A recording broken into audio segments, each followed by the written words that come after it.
Have you ever heard of skijoring? It's a winter sport gaining more popularity here in the U.S. and around the world. As News 8's Zuri Hoffman tells you, for one man, it was his method of transportation to get to work during the blizzard.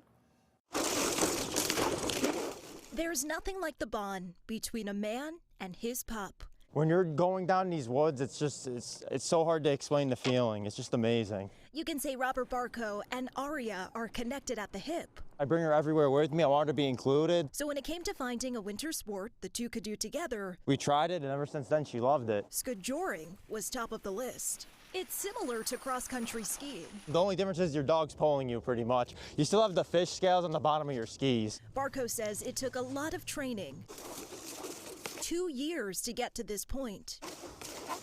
Good girl, huh? But these two are now pros. Heel. Not only did Barco train Aria to do this, he also works at Bonato Enterprises selling exotic cars. So when he needed to get to work during Monday's blizzard, he knew just how to do it. He and Aria skijoring 2 miles Monday.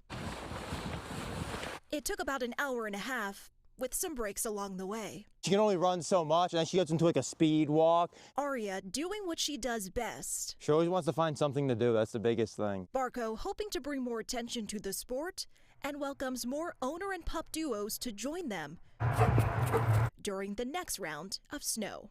Hopefully, I hope I make them take their working dogs out or larger dog breeds. It would be awesome to me to see more people doing it. In Oxford, Zuri Hoffman, News 8.